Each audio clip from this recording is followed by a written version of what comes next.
In today's video, we're going a little abstract, bringing light to a speech event that can help develop any debater's skill. Extemporaneous speaking, or extemp, may seem like a daunting event. It deals with choosing a prompt and then, after 30 minutes of preparation, delivering a practiced and coherent speech as an answer. Much like the speeches in a debate round, extemp speeches are meant to be both persuasive and informative. Yet when you think about it, we will encounter the skill of extemporaneous speaking throughout both our educational and professional lives. This makes this skill important, not just to the competitive debater, but to anyone interested in expressing their ideas to the world. Listening to a good extemp speech seems like you're watching a well-rehearsed speech, not something the speaker only began imagining a half an hour before. Most likely, this is because it is a well-rehearsed speech. You see, extemporaneous speaking is all about a simple formula that anyone can use. That formula is then practiced, developed, and adapted to whatever prompt the speaker has chosen. The Extemp formula can be broken down into 3 parts. Each has its own place and must be understood in their own right. The parts are the introduction, body, and conclusion. These parts are then welded together using transitions. Let's look at each part and explore their components. The introduction is the opening to your speech. It needs to both grab your audience's attention and set up any background for your answer. This is done with 3 components: the hook, background, and thesis statement. In many situations, the hook has more to do with the success of your speech than the rest of your content. The hook is your opening. Generally, it is a quote or short story that has an abstract connection to your answer.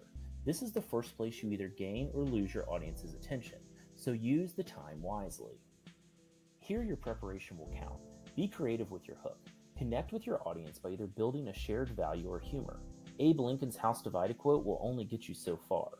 Develop your own hook, but be sure it has appeal and connects widely to several topic areas so that you can use it over and over, becoming even better at delivering it.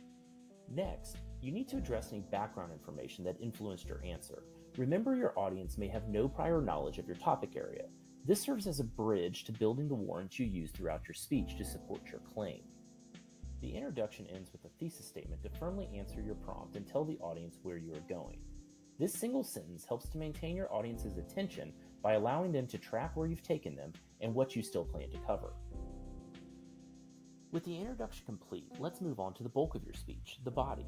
This part consists of the main points or subclaims of your response. You should shoot to have 3 distinct points to support your answer. Each of these should be supported by evidence. Ideally, each point builds on the previous one, which allows you to end with your strongest point.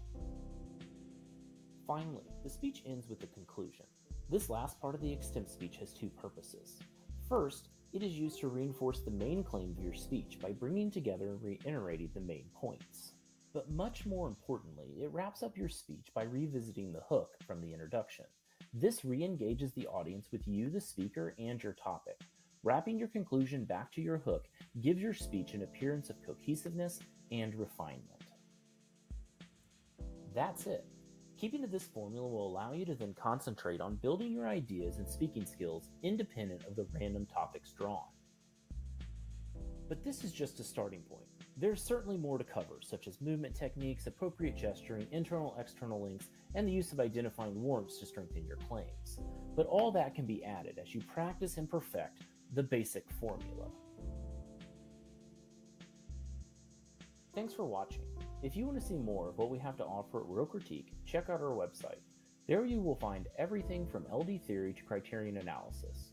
Also, follow us on social media. Finally, subscribe to our YouTube channel and press the like button.